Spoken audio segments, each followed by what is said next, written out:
Item ಯಾವುದೇ ಇರಲಿ try ಮಾಡಿ ಆಚಿ ಚಿಕನ್ ಮಸಾಲಾ. ದರ್ಶನ್ಗೆ ಬಿಡುಗಡೆಯ ಭಾಗ್ಯ ಸದ್ಯಕ್ಕಂತೂ ಇಲ್ಲ ಅನ್ನೋದು ಈಗಾಗಲೇ ಸುಪ್ರೀಂ ಕೋರ್ಟ್ ನಲ್ಲಿ ಗೊತ್ತಾಗಿದೆ. ಜೊತೆಗೆ 1 ವರ್ಷದೊಳಗೆ ಎಲ್ಲಾ ವಿಚಾರಣೆಯನ್ನು ಕಂಪ್ಲೀಟ್ ಮಾಡಬೇಕು ಅಂತ ಸುಪ್ರೀಂ ಕೋರ್ಟ್ ಈಗ ಆದೇಶವನ್ನ ಕೊಟ್ಟಿದೆ. ಈ ಮೂಲಕ ದರ್ಶನ್ಗೆ ಸದ್ಯಕ್ಕೆ ಬಿಡುಗಡೆಯ ಭಾಗ್ಯ ಇಲ್ಲ. ಇದ್ರ ಬಗ್ಗೆ ಮಾತನಾಡೋದಕ್ಕೆ ಅಂತ ಹೈಕೋರ್ಟ್ನ ವಕೀಲರಾಗಿರುವಂತಹ ನಟರಾಜ್ ಶರ್ಮಾ ನಮ್ಮ ಜೊತೆಗಿದ್ದಾರೆ. ಸರ್ ನಮಸ್ತೆ. ನಮಸ್ಕಾರ ಸರ್, ಕೇಳಿಸ್ತಿದ್ಯಾ? ಕೇಳಿಸ್ತಾ ಇದೆ ಮೇಡಮ್. ನಮಸ್ಕಾರ ಸರ್. ಇವತ್ತಿನ ಡೆವಲಪ್ಮೆಂಟ್ ಅನ್ನ ನಾವು ಗಮನಿಸ್ತಾ ಇದ್ವಿ. ಸುಪ್ರೀಂ ಕೋರ್ಟ್ ಮೊರೆ ಹೋಗಿದ್ರು ದರ್ಶನ್, ಅಟ್ಲೀಸ್ಟ್ ಸುಪ್ರೀಂ ಕೋರ್ಟ್ ನಲ್ಲಿ ಮತ್ತೆ ಬೇಲ್ ಸಿಗಬಹುದು ಅನ್ನುವಂತ ಕಾರಣಕ್ಕೆ. ಬಟ್ ಈಗ ಆ ಬೇಲ್ ರಿಜೆಕ್ಟ್ ಆದಂತೆ ಅನ್ನಿಸ್ತಾ ಇದೆ. ಸದ್ಯಕ್ಕೆ ಬೇಲ್ ಇಲ್ಲ ಅನ್ನೋದು ಗೊತ್ತಾಗ್ತಾ ಇದೆ. ಯಾವ ಅಂಶಗಳನ್ನ, ಯಾವ ಕಾರಣಗಳನ್ನ ಕೊಟ್ಟು ಸದ್ಯಕ್ಕೆ ಬೇಲ್ ಇಲ್ಲ ಅಂತ ಸುಪ್ರೀಂ ಕೋರ್ಟ್ ಹೇಳಿದೆ ಸರ್? ನಾನು ಆರ್ಡರ್ ಕಾಪಿ ನೋಡಿಲ್ಲ. ಬಟ್ ಆದ್ರೆ ಕಾನೂನಿನ ಅಡಿಯಲ್ಲಿ ಈ ರೀತಿಯಾದಂತ ಒಂದು ಹೀನಿಯಸ್ ಕ್ರೈಮ್ಸ್ ಅಂತ ಹೇಳ್ಬಿಟ್ಟು ಏನ್ ಕರೀತದೆ, ಆ ರೀತಿಯಾದಂತ ಕ್ರೈಮ್ಸ್ ಗಳನ್ನ ಗಣನೆಗೆ ತೆಗೆದುಕೊಂಡಾಗ, ಎಸ್ಪೆಷಲಿ ಈ ರೀತಿಯಾದಂತ ಪಬ್ಲಿಕ್ ಫಿಗರ್ಸ್ ಏನು ಆಕ್ಚುಲಿ ಸಾಮಾನ್ಯ ಜನರಿಗೆ ಒಂದು ಮಾದರಿ ಆಗ್ಬೇಕಾಗಿರ್ತಕ್ಕಂಥ ವ್ಯಕ್ತಿಗಳು ಈ ರೀತಿಯಾದಂತ ದುರ್ನಡತೆಯಲ್ಲಿ ನಡೆದುಕೊಂಡಾಗ, ಮತ್ತು ಹಿಂದೆ ಇವರ ನಡವಳಿಕೆಗಳು ಮತ್ತೆ ಇವರ ಜೈಲಲ್ಲಿರ್ತಕ್ಕಂಥ ನಡವಳಿಕೆಗಳು, ಜೈಲಲ್ಲಿ ಇದ್ದಾಗ ಅಂದ್ರೆ ಇವಾಗ ಅಂಡರ್ ಟ್ರಯಲ್ ಆಗಿ ಅವ್ರು ನಡೀತಾ ಇದ್ದಾರೆ, ಇವರು ಇರುವಾಗ ಕೆಲವೊಂದು ಅಂಶಗಳು ಬೆಳಕಿಗೆ ಬಂದಿರತಕ್ಕಂಥದ್ದಾಗಿರ್ಬೋದು, ಮತ್ತೆ ಘಟನೆಯಲ್ಲಿ ನಡೆದಂತ ಒಂದು ಕೆಲವು ಅಂಶಗಳನ್ನ ಕೂಡ ಪರಿಗಣನೆಗೆ ತೆಗೆದುಕೊಂಡಿರ್ಬೋದು ಮೇಡಮ್. ಅದರಲ್ಲಿ ಅಂದ್ರೆ ಮೊದಲನೇದಾಗಿ ಸಾಕ್ಷ್ಯನಾಶ. ತಮಗೆ ಗೊತ್ತಿರ್ಬೋದು, ಇದು ಈ ಒಂದು ಕೇಸಲ್ಲಿ ಮೊದಲನೇದಾಗಿ ಪ್ರಪ್ರಥಮವಾಗಿ ಸಾಕ್ಷ್ಯನಾಶಕ್ಕೆ ಬಹಳಷ್ಟು ಒತ್ತನ್ನ ಕೊಡ್ತಾ ಇದೆ ನ್ಯಾಯಾಲಯಗಳು. ಹಿಂದೆ ಕೂಡ ಕೊಟ್ಟಿರ್ತಕ್ಕಂಥ ರಿಜೆಕ್ಟ್ ಮಾಡಿರ್ತಕ್ಕಂಥ ಬೇಲ್ ಇದರಲ್ಲಿ ಆರ್ಗ್ಯುಮೆಂಟ್ಸ್ ಪ್ರಾಸಿಕ್ಯೂಷನ್ ಕಡೆ ಮಾಡಿದ್ದು, ಒತ್ತು ನೀಡಿದ್ದು ಕೂಡ ಈ ಸಾಕ್ಷಿಯನ್ನ ನಾಶಪಡಿಸುವಲ್ಲಿ ಇವರು ದೊಡ್ಡ ಮಟ್ಟದಲ್ಲಿ ಇವರು ಪ್ರಯತ್ನವನ್ನು ಪಟ್ಟಿದ್ದಾರೆ ಅನ್ನುವಂಥದ್ದು. ಎರಡನೇದು ಬಂದು ಈ ಒಂದು ಪ್ರಕರಣದಲ್ಲಿ ಬಹಳಷ್ಟು ದಿನಗಳ ನಂತರ ಇದು ಬೆಳಕಿಗೆ ಬಂದಿರತಕ್ಕಂಥದ್ದು ಮತ್ತು ಟೆಲಿಫೋನಿಕ್ ಕಾನ್ವರ್ಸೇಷನ್ಸ್ ಒಂದರಿಂದ ಒಂದು ಲಿಂಕ್ ಆಗಿ ಟೆಲಿಫೋನಿಕ್ ಕಾನ್ವರ್ಸೇಷನ್ ಇಂದ ಅಕ್ಯೂಸ್ಡ್ ಗಳನ್ನ ಅರೆಸ್ಟ್ ಮಾಡಿರ್ತಕ್ಕಂಥದ್ದಾಗಿರ್ಬೋದು. ಈ ರೀತಿಯಾದಂತ ಒಂದೊಂದೇ ಕನೆಕ್ಟಿಂಗ್ ಮಾಡ್ಕೊಂಡು ಹೋದಾಗ ಇದರಲ್ಲಿ ಇರ್ತಕ್ಕಂಥ ಬಲವಾದಂತ ಸಾಕ್ಷ್ಯಾಧಾರಗಳು ಇವರನ್ನ ಕನ್ವಿಕ್ಷನ್ಗೆ ಒಳಪಡಿಸಿದಾಗ ಇವ್ರನ್ನ ನಾವೇನಾದ್ರೂ ಹೊರಬಿಟ್ಟ ಪಕ್ಷದಲ್ಲಿ ಇವ್ರಿಗೆ ಏನಾದ್ರೂ ತೊಂದರೆ ಇದೆಯಾ, ಅದು ಕೂಡ ಆಗತ್ತೆ. ಮತ್ತು ಇವ್ರು ಯಾವ ರೀತಿಯಲ್ಲಿ ಸಾಕ್ಷಿಗಳ ಮೇಲೆ ಪ್ರಭಾವವನ್ನು ಬೀರ್ಬೋದು ಅನ್ನೋದು ಕೂಡ ಒಂದು ನ್ಯಾಯಾಲಯ ಗಣನೆಗೆ ತೆಗೆದುಕೊಳ್ಳುತ್ತೆ ಮೇಡಮ್. ಆ ಒಂದು ನಿಟ್ಟಿನಲ್ಲಿ ಇವಾಗ ತಾವು ಹೇಳ್ತಾ ಇರತಕ್ಕಂಥ ನಾನು ಮಾಧ್ಯಮಗಳಲ್ಲೇ ನೋಡ್ತಾ ಇದ್ದೀನಿ ರಿಜೆಕ್ಟ್ ಆಗಿದೆ ಅನ್ನುವಂಥದ್ದನ್ನ. ಅದರಿಂದ ಡೆವಲಪ್ಮೆಂಟ್ ಅಲ್ಲಿ ಏನ್ ಹೇಳಿದ್ದಾರೆ ಅಂದ್ರೆ 1 ವರ್ಷದೊಳಗೆ ವಿಚಾರಣೆ ಕಂಪ್ಲೀಟ್ ಆಗ್ಬೇಕು ಅಂತ. ಯಾಕೆಂದ್ರೆ ದರ್ಶನ್ ಹೇಳ್ತಾ ಇದ್ರು ಟ್ರಯಲ್ ವಿಳಂಬ ಆಗ್ತಿದೆ, ಬರೀ 10 ಸಾಕ್ಷಿಗಳ ವಿಚಾರಣೆ ಮಾತ್ರ ಮಾಡಿದ್ದಾರೆ, 270 ಸಾಕ್ಷಿಗಳಿರೋದು, ಯಾವಾಗ ವಿಚಾರಣೆ ಮುಗಿಯುತ್ತೆ ಅಂತ. ಈಗ 1 ವರ್ಷ ಟೈಮ್ ಕೊಟ್ಟಿದ್ದಾರೆ. ತನಿಖಾಧಿಕಾರಿಗಳ ಸವಾಲ್ ಹೇಗಿರುತ್ತೆ ಸರ್ ಈಗ? ನೋಡಿ, ಇದು ತನಿಖಾಧಿಕಾರಿಗಳ ಮೇಲೆ ಇನ್ನೇನು ಇದ್ರ ಮೇಲೆ ಡಿಪೆಂಡ್ ಆಗಲ್ಲ ಮೇಡಮ್. ಇವಾಗ ಇದು ಎಂಟೈರ್ ಇವಾಗ ಡೈರೆಕ್ಷನ್ಸ್ ಏನಿದ್ರು ಕೂಡ ಇದು ಕೋರ್ಟ್ ಮೇಲೆ ಕೊಟ್ಟಿರ್ತಕ್ಕಂಥದ್ದು, ಕೋರ್ಟಿಗೆ ಕೊಟ್ಟಿರ್ತಕ್ಕಂಥದ್ದು. ಕೆಳ ಹಂತದ ನ್ಯಾಯಾಲಯದ ಮೇಲೆ ಇವತ್ತು ಏನ್ ಟ್ರಯಲ್ ನಡೆಸ್ತಾ ಇದೆ ಸೆಷನ್ಸ್ ಕೋರ್ಟ್ ಮೇಲೆ ಇದು ಕೊಟ್ಟಿರ್ತಕ್ಕಂಥದ್ದು. ಹಾಗೆ ಇದು ಎಕ್ಸ್ಪಿಡಿಷಿಯಸ್ ಅಂತಂದ್ರೆ ಇದು ಫಾಸ್ಟ್ ಆಗಿ ನೀವು ಮಾಡಿ ಅನ್ನುವಂತ ಒಂದು ಆರ್ಡರ್ ಅನ್ನು ಕೊಟ್ಟಿರ್ತಕ್ಕಂಥದ್ದು. ಈಗ 270 ಇವ್ರನ್ನ ಸಾಕ್ಷಿಗಳನ್ನ ಸಾಮಾನ್ಯವಾಗಿ ನ್ಯಾಯಾಲಯಗಳು ತಮಗೆ ಪ್ರಮುಖವಾದಂತಹ ಪ್ರಾಮುಖ್ಯತೆಯನ್ನ ಹೊಂದಿರತಕ್ಕಂತ ಸಾಕ್ಷಿಗಳನ್ನ ಪ್ರಾಸಿಕ್ಯೂಷನ್ ಒಳಪಡಿಸುತ್ತೆ ವಿಟ್ನೆಸ್ ಆಗಿ. ಸೊ ಆಗ ತೆಗೆದುಕೊಂಡಾಗ ಈಗ 270 ಇನ್ನೂ ಉಳಿದಿದೆ ಅಂತ ಹೇಳ್ಬಿಟ್ಟು ಅವ್ರು ಅನ್ಕೊಂಡಿದ್ರೆ ಅದ್ರೊಳಗೆ ಇನ್ನೂ ಒಂದು 50, 30, 40 ಯಾರು ಆಕ್ಚುಲಿ ಅನ್ನೆಸೆಸರಿ ಅನ್ಸುತ್ತೆ ಅಂತ ಎವಿಡೆನ್ಸ್ಗಳನ್ನ ಬಿಟ್ಟು ಫಾಸ್ಟ್ ಆಗಿ ಅಂದ್ರೆ ಪ್ರತಿ ವಾರದಲ್ಲಿ 60 ಪ್ರಮುಖ ಸಾಕ್ಷ್ಯಗಳನ್ನ ಬೇಗ ನೀವು ವಿಚಾರಣೆ ಮಾಡಬೇಕು ಅಂತ ಕೋರ್ಟ್ ಹೇಳಿ ಮಾಡಬಹುದು. ಮಾಡುತ್ತೆ ಮಾಡಿ ಪ್ರಮುಖವಾಗಿ ಆ ಸಾಕ್ಷಿಗಳನ್ನೆಲ್ಲ ವಿಚಾರಣೆ ಮಾಡಿ ತನ್ನ ತೀರ್ಪನ್ನು ಕೊಡುವಂತ ಒಂದು ಕೆಲಸವನ್ನ ನ್ಯಾಯಾಲಯ ಮಾಡುತ್ತೆ. ಮತ್ತೆ 1 ವರ್ಷ ನಿಗದಿ ಪಡಿಸಿರುತ್ತೆ. ಈ 1 ವರ್ಷ ಏನು ಇದೆ ಇಲ್ಲ, 1 ವರ್ಷದೊಳಗೆ ಮಾಡಬೇಕು ಅನ್ನೋಂತ ಒಂದು ಕಟ್ಟುನಿಟ್ಟಿನ ಇದನ್ನ ಹಾಕಲೇಬಾರದು, ಈ ರೀತಿಯಾದಂತ ಫಿಕ್ಸ್ಡ್ ಡೇಟ್ ಅನ್ನ ಕೊಡಬಾರದು ಅಂತ ಹೇಳ್ಬಿಟ್ಟು ನಮ್ಮ ಸರ್ವೋಚ್ಚ ನ್ಯಾಯಾಲಯಗಳ ಹಲವು ಕೇಸುಗಳಲ್ಲಿ ಹೇಳಿದೆ. ಯಾಕೆ ಅಂತಂದ್ರೆ ನ್ಯಾಯದಾನ ಅನ್ನೋದು ಬಹಳ ಪ್ರಾಮುಖ್ಯತೆಯನ್ನ ಪಡೆದುಕೊಳ್ಳುತ್ತೆ ನಮ್ಮ ನ್ಯಾಯಾಂಗ ವ್ಯವಸ್ಥೆಯಲ್ಲಿ. ಆಗ ಇದಕ್ಕೇನಾದ್ರೂ ಸ್ವಲ್ಪ ವಿಳಂಬ ಆದಾಗ ಪ್ರಾಸಿಕ್ಯೂಷನ್ ಪರ ವಕೀಲರು ಪ್ರಾಸಿಕ್ಯೂಷನ್ ಸುಪ್ರೀಂ ಕೋರ್ಟ್ ಅಲ್ಲಿ ಮತ್ತೆ ಮನವಿಯನ್ನ ಸಲ್ಲಿಸಿ ಡೇಟ್ ಎಕ್ಸ್ಟೆನ್ಷನ್ ಕೂಡ ಕೇಳುವಂತ ಒಂದು ಅವಕಾಶ ಇದೆ. ಅದನ್ನು ಕೂಡ ಮಾಡಬಹುದು ಮೇಡಮ್. ಸರ್, ಈಗ ಮತ್ತೊಂದು ಕಡೆಗೆ ಏನು ಪ್ರಶ್ನೆ ಅಂತ ಅಂದರೆ, ಈಗ ನೀವು ಅನೇಕ ಇಂಥ ಕೇಸ್ಗಳನ್ನು ಗಮನಿಸಿರ್ತೀರಿ. ಇವತ್ತೇನು ಈ ಕೇಸ್ನಲ್ಲಿ ಒಂದಷ್ಟು ಡೆವಲಪ್ಮೆಂಟ್ನ ನಾವು ಗಮನಿಸಿದಾಗ, ಈ ಹಿಂದೆ ಯಾವುದಾದ್ರೂ ಕೇಸ್ನಲ್ಲಿ ಈ ರೀತಿ ಆಗಿತ್ತಾ ಸರ್? ಇದು ಹೈ ಪ್ರೊಫೈಲ್ ಕೇಸ್ ಅನ್ನಿಸ್ಕೊಳ್ತಾ ಇದೆ, ಸೆಲೆಬ್ರಿಟಿ ಕೇಸ್ ಅನ್ನಿಸ್ಕೊಳ್ತಾ ಇದೆ. ಹಾಗಾಗಿ ಈ ಹಿಂದಿನ ಕೇಸ್ ಯಾವುದಾದ್ರೂ ಉಲ್ಲೇಖ ಮಾಡ್ಬೋದಾ ಸರ್? ನೋಡಿ ಮೇಡಮ್, ಇದರಲ್ಲಿ ಈ ಒಂದು ಕೇಸ್ ಅಂತಲ್ಲ, ಪ್ರತಿಯೊಂದು ಕೇಸುಗಳಲ್ಲಿ ಇದಕ್ಕಿನ್ನ ಇವನ್ ಹೈ ಪ್ರೊಫೈಲ್ ಕೇಸ್ ಅನ್ನೋದನ್ನ ಒಂದನ್ನೇ ಬಿಟ್ಟು ಕೂಡ, ಹೊರತುಪಡಿಸಿ ಕೂಡ ಸಾಮಾನ್ಯ ಜನರ ಕೇಸುಗಳು ಕೂಡ ಸುಪ್ರೀಂ ಕೋರ್ಟ್ ತನಕ ಬೇಲ್ಗೆ ಹೋಗಿದೆ. ಆಗ ಕೂಡ ಸುಪ್ರೀಂ ಕೋರ್ಟ್ ಅಲ್ಲಿ ಇದೇ ರೀತಿಯಾದಂತಹ ನಿರ್ದೇಶನಗಳು ಒಂದಲ್ಲ, ಎರಡಲ್ಲ, 100 ಬಂದಿದೆ. ಇದರಲ್ಲಿ ಏನೋ ಸುಪ್ರೀಂ ಕೋರ್ಟ್ ಅಲ್ಲಿ ಇವರೊಂದು ಬಹಳ ಪ್ರಾಬಲ್ಯವನ್ನು ಹೊಂದಿದ್ದಾರೆ, ಅಥವಾ ಇವರೊಂದು ಬಹಳ ಪ್ರಾಮುಖ್ಯತೆಯನ್ನ ಪಡೆದುಕೊಂಡಿದ್ದಾರೆ, ಅಥವಾ ಇವರೊಂದು ಸಿನಿ ಸ್ಟಾರ್ ಅಂತ ಹೇಳ್ಬಿಟ್ಟು ಕೊಡ್ತಾ ಇರ್ತಕ್ಕಂಥ ತೀರ್ಪಲ್ಲ. ಒಬ್ಬ ಸಾಮಾನ್ಯ ಪ್ರಜೆಗೆ ಏನ್ ಕೊಡಬೇಕು ಅದೇ ರೀತಿಯಾದಂತ ಟ್ರೀಟ್ಮೆಂಟ್ ಅನ್ನ ಇವತ್ತು ಸುಪ್ರೀಂ ಕೋರ್ಟ್ ಕೊಟ್ಟಿದೆ. ಬಟ್ ಇಲ್ಲಿ ಒಂದ್ ರೀತಿಯಲ್ಲಿ ಹೆಚ್ಚಿನ ಪ್ರಾಮುಖ್ಯತೆ ಕೊಡ್ತಾ ಇರ್ತಕ್ಕಂಥದ್ದು ಅವರು ಸಿನಿ ಸ್ಟಾರ್ ಅನ್ನೋದು ಕಾರಣಕ್ಕಲ್ಲ, ಇಲ್ಲಿ ಸಾಕ್ಷ್ಯ ನಾಶಗಳನ್ನ ಸಾಕ್ಷಿಯನ್ನ ನಾಶ ಮಾಡ್ಲಿಕ್ಕೆ ಇವರು ಪ್ರಯತ್ನ ಪಟ್ಟಿದ್ದಾರೆ ಅನ್ನೋಂಥ ಒಂದು, ತಾವು ಪ್ರತಿಯೊಂದು ಹಿಂದಿನ ಎಲ್ಲ ಒಂದು ಇದನ್ನು ನೋಡಿದಾಗ ಇವರು ಬಹಳ ಪ್ರಭಾವಶಾಲಿ ವ್ಯಕ್ತಿ, ಇವರು ಸಾಕ್ಷಿಗಳ ಮೇಲೆ ಒಂದು ಪ್ರಭಾವವನ್ನು ಬೀರುವಂತ ಅವಕಾಶಗಳಿದೆ ಅಂತ ಈ ನಿಟ್ಟಿನಲ್ಲಿ ಅವ್ರದ್ದು ಬೇಲುಗಳು ರಿಜೆಕ್ಟ್ ಆಗ್ತಾ ಇದೆಯವರು ವಿನಃ, ಬಟ್ ಅವರೊಂದು ಏನೋ ಸಿನಿ ಸ್ಟಾರ್ ಅಂತಲೋ ಅಥವಾ ಪ್ರಭಾವಿ ವ್ಯಕ್ತಿ ಅಂತಲೋ ಇದು ರಿಜೆಕ್ಟ್ ಆಗ್ತಾ ಇರ್ತಕ್ಕಂಥದ್ದಲ್ಲ. ಅಥವಾ ಅವ್ರಿಗೆ ಒಂದು ಸಾಮಾನ್ಯ ಪ್ರಜೆಗೂ ಮತ್ತು ಅವ್ರಿಗೂ ಹೊರತುಪಡಿಸಿ, ಅಂದ್ರೆ ಇವರನ್ನು ಹೊರತುಪಡಿಸಿ ಬೇರೆ ಹೆಚ್ಚಾಗಿ ಇವರಿಗೆ ಪ್ರಾಮಿನೆನ್ಸ್ ಕೊಡ್ತಾ ಇದೆ, 1 ವರ್ಷ ಕೊಟ್ಟಿದ್ ಕೂಡಲೇ ಅಂತಲ್ಲ. ಇವನ್ ಕೆಲವು ಕೇಸುಗಳಲ್ಲಿ 6 ತಿಂಗಳಲ್ಲಿ ಮುಗಿಸಿ ನೀವು ಕೇಸು ಅಂತ ನಿರ್ದೇಶನ ಕೊಟ್ಟಿರ್ತಕ್ಕಂಥದ್ದು ಹಲವಾರು ಕೇಸುಗಳಿದೆ ಮೇಡಮ್. ಸರ್, ಈಗ 1 ವರ್ಷದಲ್ಲೇ ಮುಗಿಸ್ಬೇಕು ಅಂತ ಹೇಳಿರೋದ್ರಿಂದ ಇದರಿಂದ ದರ್ಶನ್ಗೆ ನಷ್ಟನ ಲಾಭನ ಸರ್? ಯಾವ ರೀತಿ ಸವಾಲಿರುತ್ತೆ? ಸಾಮಾನ್ಯವಾಗಿ ಇದು ಲಾಭ ಅಂತಲೇ ಅನ್ಕೋಬೇಕು. ಯಾಕೆಂದ್ರೆ 1 ವರ್ಷದಲ್ಲಿ ಅಟ್ಲೀಸ್ಟ್ ಅವರ ತೀರ್ಪು ಅವರಿಗೆ ಗೊತ್ತಾಗುತ್ತೆ. ಮತ್ತೆ ನಮ್ಮ ನ್ಯಾಯಾಲಯಗಳು ಕೂಡ ಫಾಸ್ಟ್ ಆಗಿ ಎಲ್ಲಾ ವಿಟ್ನೆಸ್ ಗಳನ್ನ ಮತ್ತೆ ಪ್ರಾಸಿಕ್ಯೂಷನ್ ಪರ ವಿಟ್ನೆಸ್ ಗಳನ್ನ ಹಾಜರುಪಡಿಸುವಲ್ಲಿ ಅವರು ಕೂಡ ಒಂದು ಇಮಿಡಿಯೇಟ್ ಸ್ಟೆಪ್ಸ್ ಅನ್ನ ತೆಗೆದುಕೊಳ್ತಾರೆ. ಸಮನ್ಸ್ ಇಶ್ಯೂ ಮಾಡುವಂತದ ಕೋರ್ಟ್ ಇಶ್ಯೂ ಮಾಡಿದಂತ ಸಮನ್ಸ್ಗಳನ್ನ ಇಮಿಡಿಯೇಟ್ ಆಗಿ ಅವರಿಗೆ ತಲುಪಿಸುವಂತ ಕೆಲಸ, ವಿಟ್ನೆಸ್ಗಳಿಗೆ ಅವ್ರನ್ನ ವಿಟ್ನೆಸ್ಗಳನ್ನ ಕರ್ಕೊಂಡ್ಬಂದು ಕೋರ್ಟ್ ಮುಂದೆ ಹಾಜರುಪಡಿಸುವಂತ ಕೆಲಸ. ಯಾಕೆಂದ್ರೆ ಕೋರ್ಟ್ ಮಾನಿಟರಿಂಗ್ ಇದಾಗ್ಬಿಡುತ್ತೆ. ಇವಾಗ 1 ವರ್ಷ ಅಂದಿದ್ ಕೂಡಲೇ ಈಗ ಸುಪ್ರೀಂ ಕೋರ್ಟ್ ಕೊಟ್ಟಿರ್ತಕ್ಕಂತ ಒಂದು ನಿರ್ದಿಷ್ಟ ಅವಧಿ ಏನಿರುತ್ತೆ ಅದು ಇಮಿಡಿಯೇಟ್ ಆಗಿ ಸ್ಟಾರ್ಟ್ ಆಗೋ ಕಾರಣದಿಂದ ಈವನ್ ಕೆಳ ಹಂತದ ನ್ಯಾಯಾಲಯಗಳು ಅದನ್ನ ಗೌರವಿಸಲೇಬೇಕು, ಅದನ್ನ ಫಾಲೋ ಮಾಡ್ಲೇಬೇಕಾಗತ್ತೆ. ಇದರಿಂದ ದರ್ಶನ್ಗೆ ಒಂದು ರೀತಿಯಲ್ಲಿ ಲಾಭ ಅಂತಲೇ ಹೇಳ್ಬೋದು ಮೇಡಮ್. ಸರ್, ಈಗ ದರ್ಶನ್ ವಿರುದ್ಧ ಇರುವಂತ ಗಂಭೀರ ಆರೋಪ ಏನಂದ್ರೆ, ಒಂದು ಕೊಲೆ, ಮತ್ತೊಂದು ಅದಾದ ನಂತರ ಸಾಕ್ಷ್ಯಗಳ ನಾಶ ಮಾಡಿಸಿದ್ದು, ಮತ್ತೆ ಅಮಾಯಕರನ್ನ ಕರ್ಕೊಂಡು ಬಂದು ಸರೆಂಡರ್ ಮಾಡಿಸಿದ್ರು, ಅದು ಪ್ರಮುಖವಾಗಿರುವಂತದ್ದು. ಇದೆಲ್ಲವೂ ಕೂಡ ಯಾವ ರೀತಿಯಾಗಿ ಆ ಸೆಕ್ಷನ್ಗಳು ಅಟ್ರಾಕ್ಟ್ ಆಗುತ್ತೆ, ಎಷ್ಟು ಪರಿಣಾಮ ಬೀರುತ್ತೆ ಸರ್ ಈ ಕೇಸ್ನಲ್ಲಿ? ಮೇಡಮ್, ಖಂಡಿತ ಪರಿಣಾಮ ಬೀಳುತ್ತೆ. ಬಟ್ ಇವತ್ತು ಈ ಪ್ರೆಸೆಂಟ್ ಸಿಚುಯೇಷನ್ ನಲ್ಲಿ ನಾವು ಇದ್ರ ಬಗ್ಗೆ ಮಾತಾಡಿದ್ರೆ ಅದೊಂದು ರೀತಿ ತಪ್ಪಾಗತ್ತೆ. ನ್ಯಾಯಾಲಯದಲ್ಲಿ ಇದು ಇನ್ನು ಪೆಂಡಿಂಗ್ ಇರೋ ಕಾರಣದಿಂದ. ಯಾಕೆಂದ್ರೆ ಕೆಲವೊಂದು ಸಾಕ್ಷಿಗಳ ಮೇಲೆ ನಾವು ಮಾತಾಡುವಂತ ಇದು ಕೂಡ ಪ್ರಭಾವ ಬೀಳುತ್ತೆ ಮಾಧ್ಯಮಗಳಲ್ಲಿ. ನಂತರ ತಾವು ನೋಡಿದಿರಿ ಕೆಲವೊಂದು ಈ ರೀತಿಯಾದಂತ ಘಟನೆ, ಎಸ್ಪೆಷಲಿ ದರ್ಶನ್ ಅವ್ರ ಘಟನೆಯಲ್ಲಿ ಅವರ ಫ್ಯಾನ್ಸ್ ನಡ್ಕೊಳ್ಳುವಂತ ರೀತಿ ಇವೆಲ್ಲ ಇದೆಯಲ್ಲ, ಬಹಳ ದೊಡ್ಡ ಮಟ್ಟದಲ್ಲಿ ಸಮಾಜದ ಮೇಲೆ ಪ್ರಭಾವ ಬೀಳುತ್ತೆ. ಅದರಿಂದ ಈ ಕ್ಷಣದಲ್ಲಿ ವಿಟ್ನೆಸ್ಗಳು ಯಾವ ರೀತಿ ಇರ್ಬೋದು, ಅಥವಾ ಈಗ ತಾವೇ ಹೇಳಿದಂತ ಅವರು ಸಾಕ್ಷಿ ನಾಶ ಪಡಿಸೋದಕ್ಕೆ ಪ್ರಯತ್ನ ಪಟ್ಟಿರ್ತಕ್ಕಂಥ ಅದರ ಬಗ್ಗೆ ಒಂದು ಚರ್ಚೆಗೆ ಅವಕಾಶ ಕೊಡಬಾರ್ದು ಅಂತ ನನ್ನ ಮನವಿ ಮೇಡಮ್.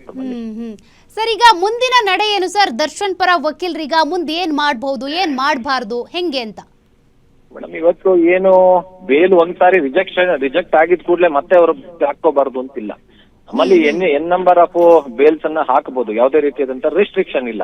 ಆದ್ರೆ ಪ್ರತಿಯೊಂದು ಬೇಲ್ ಹಾಕುವಾಗಲೂ ಕೂಡ ಯಾವ್ದಾದ್ರು ಒಂದು ಡೆವಲಪ್ಮೆಂಟ್ಸ್ ಇರಬೇಕು. ಬೇರೆ ರೀತಿಯಾದಂತ ಒಂದು ಡೆವಲಪ್ಮೆಂಟ್ಸ್ ಆದಾಗ, ಸಬ್ಸಿಕ್ವೆಂಟ್ ಡೆವಲಪ್ಮೆಂಟ್ಸ್ ಅಂತ ಹೇಳ್ತೀವಿ, ಆ ವಿಚಾರಣಾ ಟೈಮ್ ನಲ್ಲಿ ಇವಾಗ ದರ್ಶನ್ ಅವ್ರಿಗೆ ಆರೋಗ್ಯ ಇರ್ತಕ್ಕಂತಾಗಬಹುದು, ಅವ್ರಿಗೆ ತೊಂದರೆ ಆಗುವಂತ ಇದಾಗಿರ್ಬೋದು, ಆ ರೀತಿಯಾದಂತ ವಿವಿಧ ಹಂತದಲ್ಲಿ ಏನು ಡೆವಲಪ್ಮೆಂಟ್ಸ್ ಆಗುತ್ತೆ ಆ ರೀತಿಯಾದಂತ ಗ್ರೌಂಡ್ಸ್ ಅನ್ನ ತೆಗೆದುಕೊಂಡು ಮುಂದೆ ಕೂಡ ಅವರು ಬೇಲ್ಗೆ ಮತ್ತೆ ಬೇಲ್ಗೆ ಅಪ್ಲಿಕೇಶನ್ ಹಾಕೊಳ್ಳುವಂತ ಸಾಧ್ಯತೆಗಳು ಹೆಚ್ಚಿದೆ ಮೇಡಮ್. ಸರ್, ಈಗ ದರ್ಶನ್ ಸುಪ್ರೀಂ ಕೋರ್ಟ್ ನಲ್ಲಿ ಬೇಲ್ಗೋಸ್ಕರ ಅರ್ಜಿ ಹಾಕೋ ಸಂದರ್ಭದಲ್ಲಿ ಏನ್ ಕಾರಣ ಕೊಟ್ಟಿದ್ರು ಅಂದ್ರೆ, ನನಗೆ ಜೈಲ್ನಲ್ಲಿ ಗಾಳಿ ಬೆಳಕು ಸಿಗ್ತಾ ಇಲ್ಲ, ಒಂದು ಕ್ವಾರಂಟೈನ್ ಸೆಲ್ನಲ್ಲಿ ಇಟ್ಟಿದ್ದಾರೆ ಅಂತ. ಬಟ್ ಈಗ ಇದಕ್ಕೆ ಸಂಬಂಧಪಟ್ಟಂತೆ ಪಬ್ಲಿಕ್ ಪ್ರಾಸಿಕ್ಯೂಟರ್ ಹೇಳಿರೋದೇನೆಂದ್ರೆ ಅವರಿಗೆ ಪ್ರತ್ಯೇಕ ಸೆಲ್ನಲ್ಲೇ ಇರಿಸಲಾಗಿದೆ, ಗಾಳಿ ಬೆಳಕು ಎಲ್ಲ ಫೆಸಿಲಿಟೀಸು ಇದೆ, ಬಟ್ ಅವ್ರು ಸುಳ್ಳು ಹೇಳ್ತಿದ್ದಾರೆ ಅಂತ. ಅವ್ರೀಗ ಸುಳ್ಳು ಹೇಳಿ ಬೇಲ್ಗೆ ಅರ್ಜಿ ಹಾಕೊಂಡಿರೋದ್ರಿಂದ ನೆಕ್ಸ್ಟ್ ಬೇಲ್ಗೆ ಅರ್ಜಿ ಹಾಕುವಂತ ಸಂದರ್ಭದಲ್ಲಿ ಇದು ಯಾವ ರೀತಿ ಎಫೆಕ್ಟ್ ಆಗುತ್ತೆ ಅಂತ. ಖಂಡಿತ ಈ ರೀತಿಯಾದಂತ ಎಲ್ಲ ಸುಳ್ಳುಗಳಾಗಿರ್ಬೋದು, ಯಾವ್ದಾದ್ರು ಒಂದು ತಾವೇಗೆ ತಾವು ಗ್ರೌಂಡ್ಸ್ ಅನ್ನ ಕ್ರಿಯೇಟ್ ಮಾಡ್ಕೊಂಡಿರ್ತಕ್ಕಂಥದ್ದು, ಇವೆಲ್ಲವೂ ಕೂಡ ಮುಂದಿನ ದಿನಗಳಲ್ಲಿ ಅವ್ರಿಗೆ ಅಡೆತಡೆ ಆಗಬಹುದು. ಯಾಕೆಂತಂದ್ರೆ ಇದನ್ನೆಲ್ಲವನ್ನು ಗಣನೆಗೆ ತೆಗೆದುಕೊಂಡೇ ಇವತ್ತು ಸರ್ವೋಚ್ಚ ನ್ಯಾಯಾಲಯ ಬೇಲ್ ರಿಜೆಕ್ಟ್ ಮಾಡಿರುತ್ತೆ. ಮುಂದಿನ ದಿನಗಳಲ್ಲಿ ಇವ್ರಿಗೂ ಏನಾದ್ರೂ ಇದೇ ರೀತಿಯಾದಂತ ಗ್ರೌಂಡ್ಸ್ ಅಥವಾ ಬೇರೆ ರೀತಿಯಾದಂತ ಗ್ರೌಂಡ್ಸ್ ಅನ್ನ ತೆಗೆದುಕೊಂಡಾಗ ಪರಾಮರ್ಶೆಗೆ ದೊಡ್ಡ ಮಟ್ಟದಲ್ಲಿ ಅದು ಅಥವಾ ತೀಕ್ಷ್ಣವಾಗಿ ಮತ್ತು ಸೂಕ್ಷ್ಮವಾಗಿ ಪರಾಮರ್ಶೆಗೆ ಒಳಪಡುವಂತ ಸಾಧ್ಯತೆಗಳು ಹೆಚ್ಚಿರುತ್ತೆ. ನಾರ್ಮಲಿ ಫಸ್ಟ್ ಟೈಮ್ ಹಾಕಿದಾಗ ಬೇಲ್ ಅಪ್ಲಿಕೇಶನ್ ಹಾಕಿದಾಗ ಯಾವ ರೀತಿಯಲ್ಲಿ ನ್ಯಾಯಾಲಯ ಕನ್ಸಿಡರ್ ಮಾಡುತ್ತೆ, ಯಾವ ರೀತಿಯಲ್ಲಿ ಪಿಟಿಷನರ್ ನಾವು ಅಂತೀವಿ not come with clean hands ಅಂತ ಹೇಳ್ಬಿಡ್ತೀವಿ, ಅಂದ್ರೆ ಕ್ಲೀನ್ ಹ್ಯಾಂಡ್ಸ್ ಅಲ್ಲಿ ಬಂದಿಲ್ಲ ನ್ಯಾಯಾಲಯದ ಮುಂದೆ ಅಂತ ಹೇಳ್ಬಿಟ್ಟು ಅನ್ನುವಂಥದ್ದೊಂದು ಇವರಿಗೆ ಕಪ್ಪು ಚುಕ್ಕಿಯಾಗಿ ಅವರಿಗೆ ಮುಂದಿನ ಒಂದು ಪಿಟಿಷನ್ಸ್ ಅಲ್ಲಿ ಪ್ರಭಾವವನ್ನ ನ್ಯಾಯಾಲಯದ ಮೇಲೆ ಒಂದು ರೀತಿಯಲ್ಲಿ ಕೆಟ್ಟ ಪ್ರಭಾವವನ್ನ ಅಂದ್ರೆ ಇವರ ಮೇಲೆ ಕೆಟ್ಟ ಅಭಿಪ್ರಾಯವನ್ನ ಖಂಡಿತ ಬೀರುತ್ತೆ ಮೇಡಮ್. ಅದು ಸರ್ ಇನ್ನೊಂದು ಅಂಶ ಏನಂದ್ರೆ ಹೇಳಿ ಸರ್. ಆ ಸಮಯದಲ್ಲಿ ಇವರಿಗೆ ಬೇಲ್ಗೆ ಏನು ಅರ್ಜಿ ಹಾಕಿರ್ತಾರೆ ಅದು ವಿರುದ್ಧವಾಗಿ ಬರುವಂತ ಚಾನ್ಸಸ್ ಕೂಡ ಹೆಚ್ಚಿರುತ್ತೆ ಮೇಡಮ್. ಸರ್ ಇನ್ನೊಂದು ಪ್ರಮುಖ ಅಂಶ ಏನು ಅಂದ್ರೆ ಇಲ್ಲಿ ದರ್ಶನ್ ಮತ್ತೊಂದು ಆರೋಪ ಮಾಡಿದ್ರು, ಸಹ ಕೈದಿಗಳು ನನಗೆ ತೊಂದರೆ ಕೊಡ್ತಾ ಇದ್ದಾರೆ ಅಂತ. ನಿಜಕ್ಕೂ ಸಹ ಕೈದಿಗಳಿಂದ ತೊಂದರೆ ಆದ್ರೆ ಅಂತವ್ರಿಗೆ ಬೇಲ್ ಸಿಕ್ಕಿದ್ದೋ ಅಥವಾ ಸೆಲ್ ಅನ್ನ ಚೇಂಜ್ ಮಾಡಿದ್ದೋ ಯಾವ್ದಾದ್ರು ಉದಾಹರಣೆ ಇದೆಯಾ ಸರ್? ಈಗ ಆಲ್ರೆಡಿ ಅವರಿಗೆ ನೋಡಿ ಈ ರೀತಿಯಾದಂತ ಎಲ್ಲಾ ರಿಕ್ವೆಸ್ಟ್ ಗಳನ್ನ ಕೂಡ ಇವರು ಆಲ್ರೆಡಿ ಇಂದಿನ ತಮ್ಮ ಬೇಲ್ ಪಿಟಿಷನ್ ಗಳಲ್ಲಿ ಮಾಡ್ಕೊಂಡಿದ್ದಾರೆ. ಅದನ್ನು ಕೂಡ ಇದೊಂದು ರೀತಿಯಲ್ಲಿ ಕಾಮನ್ ಅಲಿಗೇಷನ್ ಅಂತ ಹೇಳ್ಬಿಟ್ಟು ನ್ಯಾಯಾಲಯ ಕನ್ಸಿಡರ್ ಮಾಡುತ್ತೆ. ಯಾಕಂದ್ರೆ ಪ್ರತಿ ಬಾರಿಯೂ ಅದೇ ಅಲಿಗೇಷನ್ಸ್ ಅದೇ ಗ್ರೌಂಡ್ಸ್ ಮೇಲೆ ಹೋಗ್ತಾ ಇದ್ರೆ ಪ್ರಾಸಿಕ್ಯೂಷನ್ ತಪ್ಪು ಮಾಡ್ತಾ ಇದೆ, ನಮ್ಮ ಜೈಲಲ್ಲಿ ನನಗೆ ಯಾವುದೇ ರೀತಿಯಾದಂತ ನೋಡಿ ಮೇಡಮ್ ಈಗ ಅವರು ಕೈದಿ ಅಲ್ಲ, ಒಂದು ಅವರನ್ನ ಅಂಡರ್ ಟ್ರಯಲ್ ಪ್ರಿಸನರ್ ಆಗಿ ಇಟ್ಟಿದ್ದಾರೆ. ಅಂಡರ್ ಟ್ರಯಲ್ ಪ್ರಿಸನರ್ ಇಟ್ಟಿರುವಾಗ ಅವ್ರಿಗೆ ಎಲ್ಲಾ ರೀತಿಯಾದಂತ ಹೆಚ್ಚಿನ ಸೌಲಭ್ಯಗಳೇ ಕೊಟ್ಟಿರುತ್ತೆ. ತಾವು ನೋಡಿರ್ಬೋದು, ಮೊನ್ನೆ ಕೂಡ ನಾವೊಂದು ಇಂಟರ್ವ್ಯೂ ನೋಡ್ತಾ ಇದ್ವಿ, ನಮ್ಮ ಅಲೋಕ್ ಕುಮಾರ್ ಸರ್ ಅವರು ADGP ಪ್ರಿಸನ್ ಇನ್ಚಾರ್ಜ್, ಅವರು ತಾವೇ ಹೋಗಿ ಖುದ್ದಾಗಿ ಭೇಟಿ ನೀಡಿ ಅವ್ರಿಗೇನಾದ್ರೂ ತೊಂದರೆ ಆಗ್ತಾ ಇದೆಯಾ, ಅವ್ರಿಗೇನಾದ್ರೂ ಅಲ್ಲಿ ಅಸಹಕಾರ ಪೊಲೀಸರಿಂದ ಇದೆಯಾ ಅಥವಾ ಅವ್ರಿಗೇನಾದ್ರೂ ಬೇರೆ ರೀತಿಯಾದಂತ ತೊಂದರೆಗಳಿದೆಯಾ, ಇಲ್ಲ ನ್ಯಾಯಾಲಯ ಕೊಟ್ಟಿರ್ತಕ್ಕಂಥ ನಿರ್ದೇಶನಗಳಲ್ಲಿ ಅವ್ರಿಗೇನಾದ್ರೂ ಕಡಿಮೆ ಮಾಡಿದಾರ ಅಂತದನ್ನ ಅವರೇ ಖುದ್ದಾಗಿ ಅಲೋಕ್ ಕುಮಾರ್ ಅವರೇ ಹೋಗಿ ನೋಡಿ ಅವ್ರನ್ನ ಇದು ಮಾಡಿ ಅವರೇ ಮಾಧ್ಯಮಗಳ ಮುಂದೆ ಕೂಡ ಇಂಟರ್ವ್ಯೂ ಕೊಟ್ಟಿದ್ರು. ಇಲ್ಲ ಅವ್ರಿಗೇನು ತೊಂದರೆ ಆಗ್ತಾ ಇಲ್ಲ, ನಾನು ಎಲ್ಲ ಕೇಳ್ಕೊಂಡ್ ಬಂದಿದ್ದೀನಿ, ಅವ್ರಿಗೆ ಎಲ್ಲಾ ರೀತಿಯಾದಂತ ಸುವಿಧೆವನ್ನ ನ್ಯಾಯಾಲಯ ಯಾವ ರೀತಿ ಆದೇಶವನ್ನ ಮಾಡಿದೆ, ಆದೇಶಕ್ಕೆ ತಕ್ಕಂತೆ ಅವ್ರಿಗೆ ಬೇಕಾಗಿರ್ತಕ್ಕಂಥ ಎಲ್ಲಾ ಫೆಸಿಲಿಟೀಸ್ ಅನ್ನು ಕೊಟ್ಟಿದೀವಿ ಅಂತ ಹೇಳಿದ್ದಾರೆ. ಸೊ ಈ ರೀತಿಯಲ್ಲಿ ಇರುವಾಗ ಈ ಒಂದು ರಿಪೋರ್ಟ್ಸ್ ಇರುತ್ತೆ, ಏನಿರುತ್ತೆ ಅಧಿಕಾರಿಗಳು ಕೊಟ್ಟಂತ ರಿಪೋರ್ಟ್ಸ್, ಎಸ್ಪೆಷಲಿ ADGP ರ್ಯಾಂಕಿನ ಅಧಿಕಾರಿ ಪ್ರಿಸನ್ ಇನ್ಚಾರ್ಜ್ ಅಧಿಕಾರಿನೇ ಮೇಲಧಿಕಾರಿಯೇ ಕೊಟ್ಟಿರ್ತಕ್ಕಂಥ ರಿಪೋರ್ಟ್ಸ್ ಏನಿರುತ್ತೆ ಇದು ಬಹಳಷ್ಟು ನ್ಯಾಯಾಲಯದ ಮುಂದೆ ವರ್ಕೌಟ್ ಆಗಿರುತ್ತೆ. ಯಾಕೆ ಅಂತಂದ್ರೆ ಅವರೇ ಖುದ್ದಾಗಿ ಭೇಟಿ ನೀಡಿ ಕೊಟ್ಟಿರ್ತಕ್ಕಂಥ ರಿಪೋರ್ಟ್ಸ್ ಗಳ ಮೇಲೆ ನ್ಯಾಯಾಲಯ 100% ಬಿಲೀವ್ ಮಾಡೇ ಮಾಡುತ್ತೆ. ಅದರಿಂದ ಈ ರೀತಿಯಾದಂತ ಸುಳ್ಳು ಮಾಹಿತಿಗಳನ್ನ ನ್ಯಾಯಾಲಯಕ್ಕೆ ಕೊಟ್ಟು ಸುಳ್ಳು ಗ್ರೌಂಡ್ಸ್ ಅನ್ನ ತೆಗೆದುಕೊಳ್ಳೋದ್ರಿಂದ ಅವ್ರಿಗೆ ಮುಂದಿನ ದಿನಗಳಲ್ಲಿ ತೊಂದರೆ ಆಗಿರುತ್ತೆ. ಈಗ ಆಲ್ರೆಡಿ ಆಗಿರೋ ತೊಂದರೆ ಅಲ್ದಿರ ಮುಂದಿನ ದಿನಗಳಲ್ಲೂ ಕೂಡ ದೊಡ್ಡ ಮಟ್ಟದ ತೊಂದರೆ ಆಗಬಹುದು. ಅದರಿಂದ ಈ ರೀತಿಯಾದಂತ ಗ್ರೌಂಡ್ಸ್ ಗಳನ್ನ ತೆಗೆದುಕೊಳ್ಳದೆ ಇರೋದು ಒಳ್ಳೇದು ಅನ್ನೋ ನನ್ನ ಒಂದು ವೈಯಕ್ತಿಕ ಅಭಿಪ್ರಾಯ ಅಷ್ಟೇ. ಸರ್ ಈಗ ಸುಪ್ರೀಂ ಕೋರ್ಟ್ ವಾರದಲ್ಲಿ 2 ದಿನ ಏನ್ ಟ್ರಯಲ್ ನಡೀತಾ ಇತ್ತು, ಇನ್ ಮುಂದೆ ಪ್ರತಿದಿನವೂ ಕೂಡ ಟ್ರಯಲ್ ನಡೆಸಬೇಕು ಅಂತೇಳಿ ಸೂಚನೆ ಕೊಟ್ಟಿದೆ. ಪ್ರತಿದಿನವೂ ಟ್ರಯಲ್ ಅಂತ ಬಂದಾಗ ಅದಕ್ಕೆ ಯಾವ ರೀತಿ ಟೈಮ್ ಫಿಕ್ಸ್ ಮಾಡ್ತಾರೆ, ಹೇಗಿರುತ್ತೆ ಸರ್ ಟ್ರಯಲ್? ಮೇಡಮ್ ಇದು ಸ್ಪೆಷಲ್, ಇವಾಗ ತಾವು ನೋಡ್ಬೋದು ಇದೇನು ಸ್ಪೆಷಲ್ ಕೋರ್ಟ್ ಅಂತ ಹೇಳಿ ಕನ್ಸಿಡರ್ ಮಾಡಿರ್ತಕ್ಕಂಥದ್ದಲ್ಲ. ಸ್ಪೆಷಲ್ ಕೋರ್ಟ್ ಕೊಟ್ಬಿಟ್ರೆ ಫುಲ್ ಡೇ ಅವ್ರದೇ ಮಾಡ್ಬೋದು. ಬೇರೆ ಕೇಸುಗಳ ಜೊತೆಯಲ್ಲಿ ಈ ಒಂದು ಕೇಸನ್ನು ಕೂಡ ತೆಗೆದುಕೊಳ್ಳುವಂಥದ್ದು. ಹೌದು. ಆಗ ಏನಾಗುತ್ತೆ, ಬೆಳಗಿನ ಟೈಮ್ ನಲ್ಲಿ ಮಾಮೂಲಿ ಇರ್ತಕ್ಕಂಥ ಎಲ್ಲಾ ಕೇಸುಗಳನ್ನ ಕೂಡ ನ್ಯಾಯಾಲಯದಲ್ಲಿ ಉಳಿದಂತ ಕೇಸುಗಳನ್ನ ತೆಗೆದುಕೊಳ್ತಾರೆ. ಇದನ್ನ ಒಂದು ಮಧ್ಯಾಹ್ನ ಆಫ್ಟರ್ನೂನ್ ಫಿಕ್ಸ್ ಮಾಡ್ಕೋಬಹುದು, ಒಂದು ಟೈಮ್ ನ್ಯಾಯಾಲಯದ ತನ್ನ ಒಂದು ಇದಕ್ಕೆ ಸಂಬಂಧಪಟ್ಟಂಗೆ ವ್ಯಾಪ್ತಿಯಲ್ಲಿ ತನಗೆ ಯಾವ ರೀತಿಯಾದಂತ ಅನುಕೂಲ ಮಾಡ್ಕೊಂಡು ಮಾಡ್ಬೇಕು ಅಂತಿದೆಯೋ ಆ ರೀತಿ ಪ್ರತಿದಿನ ಒಂದು ವಿಟ್ನೆಸ್ ಗಳನ್ನ ಕರೆಸುವಂತದ್ದು, ಆ ವಿಟ್ನೆಸ್ ಅನ್ನ ಸಾಕ್ಷಿಗಳನ್ನ ಹೇಳಿಸುವಂತದ್ದು, ರೆಕಾರ್ಡ್ ಮಾಡುವಂತದ್ದನ್ನ ಮಾಡ್ಬೋದು ಮೇಡಮ್. ಅದು ಸಾಮಾನ್ಯವಾಗಿ ಕೋರ್ಟ್ ಅಲ್ಲಿ ನ್ಯಾಯಾಲಯಗಳು ಮಾಡತ್ತೆ ಕೂಡ. ಇಂಥದ್ದೊಂದು ಸಮಯ ಅಂತ ಫಿಕ್ಸ್ ಮಾಡ್ಕೊಂಡು ಡೈಲಿ ಟ್ರಯಲ್ ನಡೆಸ್ತಾರೆ. ಏನಾದ್ರೂ ಸಾಕ್ಷಿಗಳು ಅವೈಲೇಬಲ್ ಇರ್ಲಿಲ್ಲ ಅಂತಂದ್ರೆ ಆಗ ಮತ್ತಷ್ಟು ಸಮಯ ಬೇಕಾಯ್ತು ಅಂದ್ರೆ ಅದು ಅದ್ಯಾವ ರೀತಿಯಾಗಿ ಇಂಪ್ಯಾಕ್ಟ್ ಆಗುತ್ತೆ ಸರ್? ಈಗ ಕೋರ್ಟ್ ಅಲ್ಲಿ ಏನಾಗುತ್ತೆ ಅಂದ್ರೆ ಒಂದೇ ಸಾಕ್ಷಿ ತಪ್ಪಿರೋದಿಲ್ಲ, ಒಂದ್ 4-5 ಸಾಕ್ಷಿಗಳಿಗೆ ಸಮನ್ಸ್ ಅನ್ನ ಇಶ್ಯೂ ಮಾಡಿರ್ತಾರೆ ಒಂದು ಹಿಯರಿಂಗ್ಗೆ.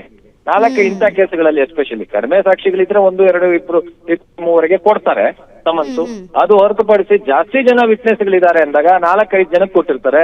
4-5 ಜನದಲ್ಲಿ ಅಟ್ಲೀಸ್ಟ್ ಒಂದು 2-3 ಆದ್ರೂ ಬಂದಿರ್ತಾರೆ. ಅವರ ಒಂದು ವಿಟ್ನೆಸ್ ಗಳನ್ನ ರೆಕಾರ್ಡ್ ಮಾಡಿ ಕಳಿಸುವಂತ ಒಂದು ಕೆಲಸ ಮಾಡುತ್ತೆ ಮೇಡಮ್ ನ್ಯಾಯಾಲಯ. ಅದೊಂದು ಪ್ರೊಸೀಜರ್. ಪ್ರತಿನಿತ್ಯವೂ ಕೂಡ ಅಂದ್ರೆ ಈಗ 272 ಸಾಕ್ಷಿಗಳಿರೋದು, ಅದರಲ್ಲಿ 10 ಸಾಕ್ಷಿಗಳ ವಿಚಾರಣೆ ಆಗಿದೆ. ಇನ್ನು ಉಳಿದಂತ ಸಾಕ್ಷಿಗಳನ್ನ ವಿಚಾರಣೆ ಮಾಡೋದಕ್ಕೆ ಕರೆಕ್ಟ್ ಆಗಿ ಸಮಯ ತೆಗೆದುಕೊಂಡ್ರು ಪ್ರತಿನಿತ್ಯವೂ ವಿಚಾರಣೆ ಮಾಡಿದ್ರು ಅಂದ್ರೆ ಮ್ಯಾಕ್ಸಿಮಮ್ ಎಷ್ಟು ದಿನ ಬೇಕಾಗಬಹುದು ಸರ್? 6 ತಿಂಗಳಲ್ಲಿ ಮುಗಿಸ್ಬೋದು ಮೇಡಮ್ ನ್ಯಾಯಾಲಯ. 6 ತಿಂಗಳಲ್ಲಿ ಸಾಕ್ಷ್ಯಾಧಾರಗಳನ್ನ ಮುಗಿಸ್ಬೋದು, ಸಾಕ್ಷಿಗಳನ್ನ ಮುಗಿಸ್ಬೋದು. ನಂತರ ಆರ್ಗ್ಯುಮೆಂಟ್ಸ್ ಇದು ಕೌಂಟರ್ಸ್ ಎಲ್ಲ ಇದ್ದೇ ಇರುತ್ತೆ. ಅದಾದ್ಮೇಲೆ ಒಂದು ವರ್ಷದಲ್ಲಿ ಸೀಮಿತ ಅವಧಿಯಲ್ಲಿ ಮುಗಿಸೋದು 270 ವಿಟ್ನೆಸ್ ಗಳನ್ನ ಮುಗಿಸೋದೇನು ದೊಡ್ಡ ಕೆಲಸ ನ್ಯಾಯಾಲಯಕ್ಕಲ್ಲ ಅಂತ ನನ್ನ ಅನುಭವದಲ್ಲಿ ನಾನು ಹೇಳ್ತಾ ಇರ್ತಕ್ಕಂಥದ್ದು. 6 ತಿಂಗಳಲ್ಲಿ ಮುಗ್ದು ಹೋಗಬಹುದು ಅಂತ ಹಂಗಾದ್ರೆ? ಮುಗಿಸ್ಬೋದು ನ್ಯಾಯಾಲಯ ಮನ್ಸು ಮಾಡಿದ್ರೆ ಮುಗಿಸುತ್ತೆ ಮೇಡಮ್. ಸರ್, ಈಗ 1 ವರ್ಷ ಅಂದ್ರೆ 2027 ಮೇವರೆಗೂ ಕೂಡ ದರ್ಶನ್ಗೆ ಬಿಡುಗಡೆ ಭಾಗ್ಯ ಸಾಧ್ಯ ಇಲ್ಲ ಅಂತ ಹೇಳಲಾಗ್ತಾ ಇದೆ. ಅದ್ರ ಬಗ್ಗೆ ನೀವೇನ್ ಹೇಳ್ತೀರಾ ಸರ್?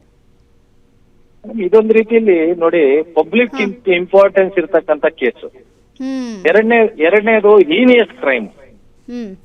ಮೂರನೇದು ಸಾಕ್ಷಿಯನ್ನ ನಾಶ ಪಡ್ತಾ ಇರ್ತಕ್ಕಂಥದ್ದು ಇಂಟೆನ್ಷನಲಿ ಮಾಡಿರ್ತಕ್ಕಂಥ ಕ್ರೈಮ್ ಅನ್ನೋದು ಎತ್ ಕಾಣಿಸುತ್ತೆ.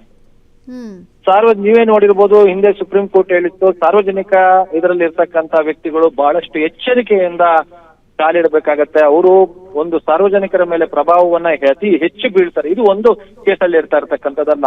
ಇವನ್ನು ಸಂಜಯ್ ದತ್ ಕೇಸಲ್ಲಿ ಕೂಡ ಹೇಳಿದ್ದಾರೆ, ಇವರು ಸಲ್ಮಾನ್ ಕೇಸಲ್ಲಿ ಕೂಡ ಹೇಳಿದ್ದಾರೆ. ಇಂಥ ವ್ಯಕ್ತಿಗಳು ಬಹಳಷ್ಟು ಸೂಕ್ಷ್ಮತೆಯಿಂದ ನಡ್ಕೋಬೇಕು ಸಮಾಜದಲ್ಲಿ ಅಂತ ಹೇಳ್ಬಿಟ್ಟು, ಅಂದ್ರೆ ಅವರು ಬೇರೆಯವ್ರು ಫಾಲೋ ಮಾಡ್ತಾರೆ ಅಂತ. ಅದರಿಂದ ಇದು ತಾವು ಫಾಲೋ ಮಾಡಿರ್ತಕ್ಕಂಥದ್ದನ್ನ ತಾವು ಇವನ್ನು ಗಮನಿಸಿರ್ಬೋದು. ಅದು ಉದಾಹರಣೆಗಳು ಕೂಡ ರಾಜ್ಯದಲ್ಲಿ ಅದು ಈವನ್ ಸೋಷಿಯಲ್ ಮೀಡಿಯಾಗಳಲ್ಲಿ ಹೆಚ್ಚಾಗಿದೆ, ರಿಯಾಲಿಟಿ ಆಗ್ಬಿಟ್ಟಿದೆ, ಮತ್ತು ಈವನ್ ಕಾಮಿಡಿಯಾಗಿ ತೆಗೆದುಕೊಂಡು ಇವತ್ತು ರೀಲ್ಸ್ ಮಾಡುವಂತದ್ದು ಕೂಡ ಆಗ್ಬಿಟ್ಟಿದೆ.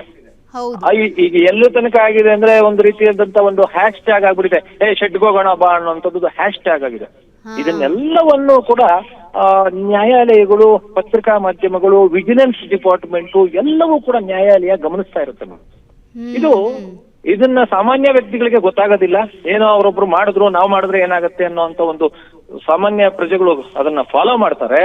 ಆ ಕಾರಣದಿಂದ ಇದು ಒಂದು ರೀತಿ ಸಿವಿಯಾರಿಟಿ ಇರೋದ್ರಿಂದ ಈ ಕೇಸಲ್ಲಿ ನ್ಯಾಯಾಲಯ ತೆಗೆದುಕೊಂಡಿರ್ತಕ್ಕಂತ ಒಂದು ನಿರ್ಧಾರ ಸರಿ ಅಂತ ನನ್ನ ವೈಯಕ್ತಿಕ ಅಭಿಪ್ರಾಯ ಮೇಡಮ್. ನೀವ್ ಹೇಳ್ದಂಗೆ ಆಗಿದೆ ಸರ್, ಅನೇಕ ಕೇಸ್ಗಳು ಬಂದಿದೆ. ಅಂದ್ರೆ ಹೆಂಡತಿನ ಕೊಲೆ ಮಾಡಿ ಈಗ ದರ್ಶನ್ ಕೇಸಲ್ಲಿ ಇನ್ನೂ ಜಡ್ಜ್ಮೆಂಟ್ ಬಂದಿಲ್ಲ ನಿಜ. ಹಂಗಿದ್ರು ಕೂಡ ಅನೇಕರು ಎಕ್ಸಾಂಪಲ್ ಕೊಟ್ಟಿದ್ದಾರೆ. ದರ್ಶನ್ ಹೇಗೆ ರೇಣುಕಾ ಸ್ವಾಮಿನ ಕೊಲೆ ಮಾಡಿದ್ನೋ ಹಂಗೆ ನಾನು ನಿನ್ ಕೊಲೆ ಮಾಡ್ಬಿಡ್ತೀನಿ ಅಂತೇಳಿ ಎಕ್ಸಾಂಪಲ್ ಕೊಟ್ಟಿದ್ದು ಇದೆ. ಅಂದ್ರೆ ಅದನ್ನ ಎಷ್ಟು ನೆಗೆಟಿವ್ ಆಗಿ ಫಾಲೋ ಮಾಡ್ಕೊಂಡು ಹೋಗ್ತಾರೆ ಜನರು ಅನ್ನೋದಕ್ಕೆ ಒಂದು ಎಕ್ಸಾಂಪಲ್ ಆಗ್ಬಿಟ್ಟಿದೆ ಅಂತ. ಹೌದು ಮೇಡಮ್, ಖಂಡಿತ ಅದನ್ನ ನಾವು ಇದನ್ನೆಲ್ಲ ಗಮನಿಸುತ್ತೆ ಮೇಡಮ್. ನಮ್ಮದೇ ಆದಂತ ನ್ಯಾಯಾಲಯದಲ್ಲಿ ಜಡ್ಜಿಗಳು ಕೂಡ ಏನ್ ಸುಮ್ಮನೆ ಇರೋದಿಲ್ಲ. ಅವರು ನೋಡ್ತಾ ಇರ್ತಾರೆ ಸಾಮಾನ್ಯ ಜನರು ಏನೇನ್ ಮಾತಾಡ್ತಾರೆ, ದಿನನಿತ್ಯ ಮಾಧ್ಯಮಗಳಲ್ಲಿ ಏನ್ ಬರುತ್ತೆ, ದಿನನಿತ್ಯ ಸೋಷಿಯಲ್ ಮೀಡಿಯಾಗಳಲ್ಲಿ ಏನ್ ಬರುತ್ತೆ. ಇದಕ್ಕೆ ಆದಂತ ತನ್ನದೇ ಆದಂತ ಒಂದು ವಿಜಿಲೆನ್ಸ್ ಡಿಪಾರ್ಟ್ಮೆಂಟ್ ಕೂಡ ಇದೆ. ವಿಜಿಲೆನ್ಸ್ ಡಿಪಾರ್ಟ್ಮೆಂಟ್ ಕೂಡ ಮಾಹಿತಿಗಳು ಕೊಡ್ತಾ ಇರುತ್ತೆ ನ್ಯಾಯಾಲಯಕ್ಕೆ. ಸೊ ಇವೆಲ್ಲವನ್ನ ಗಣನೆಗೆ ತೆಗೆದುಕೊಂಡು ಈ ರೀತಿಯಾದಂತ ಕೇಸುಗಳಲ್ಲಿ ನ್ಯಾಯಾಲಯಗಳು ತೀರ್ಪನ್ನ ಕೊಡುತ್ತೆ. ಸರ್, ಈಗ ನೀವು ಅನೇಕ ಕೇಸ್ಗಳನ್ನ ಅಬ್ಸರ್ವ್ ಮಾಡಿರ್ತೀರಿ. ಈಗ ಸತ್ಯವನ್ನ ಹೇಳಿ ಬೇಲ್ ತೆಗೆದುಕೊಂಡಿರುವಂತ ಕೇಸ್ಗೆ ಅದು ಎಷ್ಟು ಒಂದ್ ರೀತಿಯಾಗಿ ಅವಧಿ ಬೇಲ್ ಸಿಕ್ಕಿರುತ್ತೆ. ಬಟ್ ಈ ರೀತಿ ಸುಳ್ಳು ಹೇಳಿ ಸಿಕ್ಕಾಕೊಂಡ್ಬಿಟ್ರೆ ಮಧ್ಯದಲ್ಲಿ ಬೇಲ್ಗಳು ರದ್ದಾಗಿದ್ದು ಕೂಡ ಇದೆ.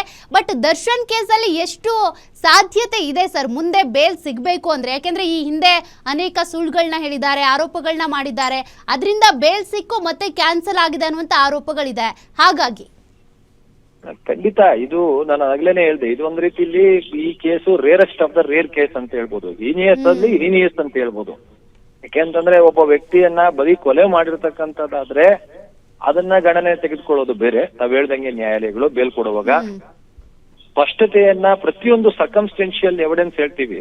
ಸರ್ಕಮ್ಸ್ಟೆನ್ಷಿಯಲ್ ಎವಿಡೆನ್ಸ್ ಅನ್ನ ಗಮನದಲ್ಲಿ ಇಟ್ಕೊಂಡು, ಐ ವಿಟ್ನೆಸ್ ಗಳನ್ನ ಗಮನದಲ್ಲಿ ಇಟ್ಕೊಂಡು, ಮತ್ತು ಯಾವ ಕಾರಣಕ್ಕಾಗಿ ಇಂಟೆನ್ಷನ್ ಏನಿತ್ತು, ಮರ್ಡರ್ ಮಾಡ್ಬೇಕಾ ಅಂತ ಉದ್ದೇಶ ಇತ್ತ ಅಥವಾ ಉದ್ದೇಶ ಇಲ್ದಿರ ಮಾಡ್ಯಾ, ಇವೆಲ್ಲವನ್ನು ಕೂಡ ದೊಡ್ಡ ಮಟ್ಟದಲ್ಲಿ ಇದು ಮೋಡಸ್ ಅಪರೆಂಡಿ ಇವ್ರು ಯಾವ ರೀತಿಯಲ್ಲಿ ಇದನ್ನ ಪ್ಲಾನ್ ಮಾಡಿದ್ರು, ಇವೆಲ್ಲವನ್ನು ಕೂಡ ಪ್ಲಾನ್ ಮಾಡಿ ಎಕ್ಸಿಕ್ಯೂಟ್ ಮಾಡಿರ್ತಕ್ಕಂಥದ್ದು. ಇದು ಪ್ಲಾನ್ ಮಾಡಿ ಎಕ್ಸಿಕ್ಯೂಟ್ ಮಾಡಿದ್ದಾರೆ ಅಂದ್ರೆ ಇದು ಇಂಟೆನ್ಷನ್ ಅಲ್ಲಿನೇ ಮಾಡ್ಲೇಬೇಕು ಅಂತ ಹೇಳಿ ರೂಪಿಸಿದ್ರು ಅಂತ.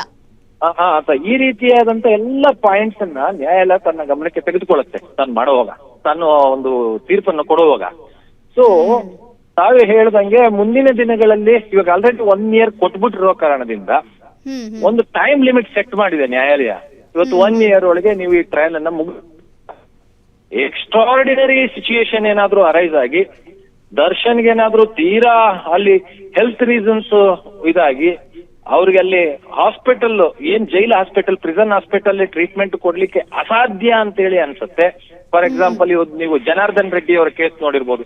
ಅವ್ರಿಗೆ ಹಾರ್ಟ್ ಪ್ರಾಬ್ಲಮ್ ಆಗಿ ಅವ್ರನ್ನ ಒಂದು ಹಾಸ್ಪಿಟಲ್ಗೆ ವರ್ಗಾವಣೆ ಮಾಡ್ತು. ನಮ್ಮ ಸರ್ಕಾರಿ ಹಾಸ್ಪಿಟಲ್ ಅಲ್ಲೇ ಕೊಟ್ರು, ಆ ನಂತರ ಪ್ರೈವೇಟ್ ಹಾಸ್ಪಿಟಲ್ಗೆ ಟ್ರಾನ್ಸ್ಫರ್ ಮಾಡಿದ್ರು. ಯಾಕೆ ಅದು ರೀತಿಯಲ್ಲಿ ತಮ್ಗೆ ಗೊತ್ತಿರೋ ಪ್ರಕಾರ ಒಂದು ಹೈ ಪ್ರೊಫೈಲ್ ಕ್ರೈಸ್ ಅಂತ ತೆಗೆದುಕೊಂಡಿತ್ತು. ಇಡೀ ದೇಶದಲ್ಲೇ ಅದು ಒಂದು ಇದನ್ನ ತೆಗೆದುಕೊಂಡಿತ್ತು, ಗಮನವನ್ನ ಸೆಳೆದಿತ್ತು. ಅದನ್ನ ಗಮನದಲ್ಲಿ ಇಟ್ಕೊಂಡಾಗ ಈ ಕೇಸನ್ನ ನಾವು ಕಂಪೇರ್ ಮಾಡ್ಕೊಂಡಾಗ ಮತ್ತು ಉಳಿದಂತೆ ಬೇರೆ ಬೇರೆ ರೀತಿಯಾದಂತ ಮಹಾರಾಷ್ಟ್ರ, ನಾನು ಆಗ್ಲೇ ಹಿಂದೆ ಹೇಳಿದಂಗೆ ಹೈ ಪ್ರೊಫೈಲ್ ಕೇಸ್ಗಳಲ್ಲಿ ಇವಾಗ ಮಹಾರಾಷ್ಟ್ರದಲ್ಲಿ ಸಂಜಯ್ ದತ್ ಕೇಸ್ ಆಗಿರ್ಬೋದು, ಅದು ಒಂದ್ ರೀತಿಯಲ್ಲಿ ಅಂದ್ರೆ ಡೆತ್ ಪೆನಾಲ್ಟಿ, ನಾನು ಹೇಳ್ತಾ ಇರ್ತಕ್ಕಂಥದ್ದು ಅದ್ರಲ್ಲಿ ಮರ್ಡರ್ ಅಲ್ಲ, ಬಟ್ ಡೆತ್ ಪೆನಾಲ್ಟಿ ಕೊಡ್ಬೇಕಾದಂತ ಅಂದ್ರೆ ಹೀನಿಯಸ್ ಕ್ರೈಮ್ಸ್ ಅಂತ ಹೇಳ್ಬಿಟ್ಟು ಸಿವಿಯಾರಿಟಿ ಆಫ್ ದ ಕ್ರೈಮ್ಸ್ ಅನ್ನ ಗಮನದಲ್ಲಿ ಇಟ್ಕೊಂಡು ಕೊಟ್ಟಿರ್ತಕ್ಕಂಥ ಜಡ್ಜ್ಮೆಂಟ್ಸ್ ಗಳವೆಲ್ಲ ಅವನ್ನೆಲ್ಲ ನಾವು ಗಮನದಲ್ಲಿ ಇಟ್ಕೊಂಡು ನೋಡಿದಾಗ ಇದು ದೊಡ್ಡ ಮಟ್ಟದಲ್ಲಿ ಇವರಿಗೆ ಮುಂದಿನ ದಿನಗಳಲ್ಲಿ ಬೇಲ್ ಸಿಗುವಂತದ್ದು ಒಂದು ರೀತಿಯಲ್ಲಿ ಅಸಾಧ್ಯ ಅಂತಲೇ ನನ್ನ ಒಂದು ಅನಿಸಿಕೆ madam. Okay, thank you sir. Guarantee news ಜೊತೆ ಮಾತನಾಡಿ ಅನೇಕ ಮಾಹಿತಿಯನ್ನ ಹೇಳಿದ್ರಿ, ಜೊತೆಗೆ ಹಂಚ್ಕೊಂಡ್ರಿ. Thank you so much. ಧನ್ಯವಾದ.